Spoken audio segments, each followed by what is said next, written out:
मदरसों पर योगी ने लिया अब तक का सबसे बड़ा फैसला। मुस्लिम समाज हो गया हैरान, मौलाना भी देखकर चौंक गए। नहीं होंगे अब बच्चे परेशान, बजी योगी के फैसले पर तालियां। बदल दिए योगी सरकार ने झटके में सारे पुराने नियम, हर कोई देखकर दंग। आखिर क्यों नहीं मिलेगी अब कामिल और फाजिल की डिग्री? वीडियो में जानिए हर एक बात। क्या सच में इस फैसले से मुस्लिम छात्रों को होगा बड़ा फायदा? क्यों सरकार कह रही है कि अब कोई बच्चा नहीं होगा परेशान? जानिए योगी कैबिनेट के फैसले की पूरी कहानी।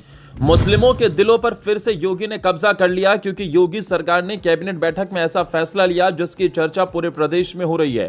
पहली नजर में यह फैसला सिर्फ मदरसों की पढ़ाई से जुड़ा दिखाई देता है, लेकिन जब इसकी पूरी कहानी सामने आती है तो पता चलता है कि इसके पीछे सुप्रीम कोर्ट का आदेश, शिक्षा व्यवस्था में बदलाव और आगे की पढ़ाई का पूरा सिस्टम जुड़ा हुआ है, जिसने मौलानाओं को हैरान कर दिया। जबकि मुस्लिम समाज में योगी के फैसले की खूब चर्चा हो रही है, इसलिए इस फैसले को समझना बेहद जरूरी है।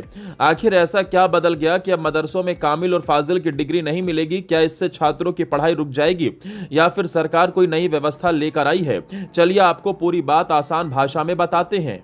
दरअसल योगी कैबिनेट ने मदरसा शिक्षा परिषद अधिनियम 2004 में संशोधन को मंजूरी दे दी है।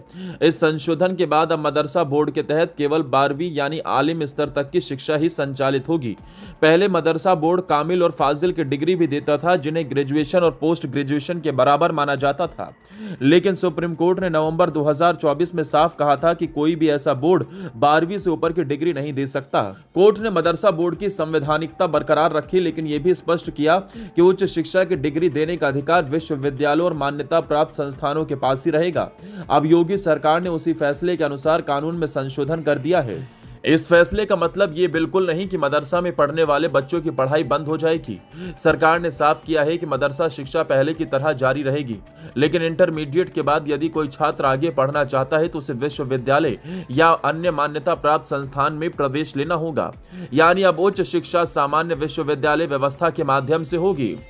सरकार का कहना है कि इससे छात्रों को आगे की पढ़ाई में अधिक स्पष्ट और कानूनी रूप से मान्यता व्यवस्था मिलेगी। एक अहम बात यह भी है कि जिन छात्रों ने पहले ही कामिल या फाजिल कोर्स में प्रवेश ले लिया था, उनकी पढ़ाई और डिग्री पर कोई असर नहीं पड़ेगा। यह फैसला केवल आगे की व्यवस्था के लिए लागू होगा, यानी पुराने छात्रों के अधिकार सुरक्षित रहेंगे और नए प्रवेश पहले से ही बंद किए जा चुके थे। यानी सरकार का दावा है कि यह फैसला किसी समुदाय के खिलाफ नहीं बल्कि सुप्रीम कोर्ट के आदेश के अनुपालन में लिया गया है, ताकि पूरी शिक्षा व्यवस्था एक समान कानूनी ढांचे के अनुसार चले। लेकिन योगी कैबिनेट सिर्फ मदरसों तक सीमित नहीं रही। बैठक में कई और बड़े फैसलों को भी मंजूरी मिली। प्रयागराज चित्रकूट क्षेत्रीय विकास प्राधिकरण के गठन को हरी झंडी दी गई, जिसके तहत प्रयागराज, चित्रकूट, कौशांबी, फतेहपुर, बांदा और हमीरपुर का एक साथ विकास करने की योजना है। सरकार का कहना है कि इससे सड़क, आवास, उद्योग और रोजगार के नए अवसर बढ़ेंगे। कैबिनेट ने लखनऊ और नोएडा में डीप टेक यू हब बनाने का फैसला भी लिया, जहां आर्टिफिशियल इंटेलिजेंस, हेल्थ केयर और नई तकनीक से जुड़े स्टार्टअप को बढ़ावा दिया जाएगा। जेवर एयरपोर्ट को गंगा एक्सप्रेसवे से जोड़ने वाले लिंक एक्सप्रेसवे को भी मंजूरी मिली है। किसानों के लिए फसल बीमा योजनाओं को स्वीकृति दी गई, जबकि घुमंतु और डी नोटिफाइड समुदायों के लिए अलग विकास बोर्ड बनाने का फैसला भी किया गया। फिलहाल सबसे ज्यादा चर्चा मदरसा शिक्षा में हुए बदलाव की है। सरकार का कहना है कि यह फैसला सुप्रीम कोर्ट के आदेश के अनुरूप लिया गया है और इसका उद्देश्य शिक्षा व्यवस्था को कानूनी रूप से अधिक स्पष्ट बनाना है।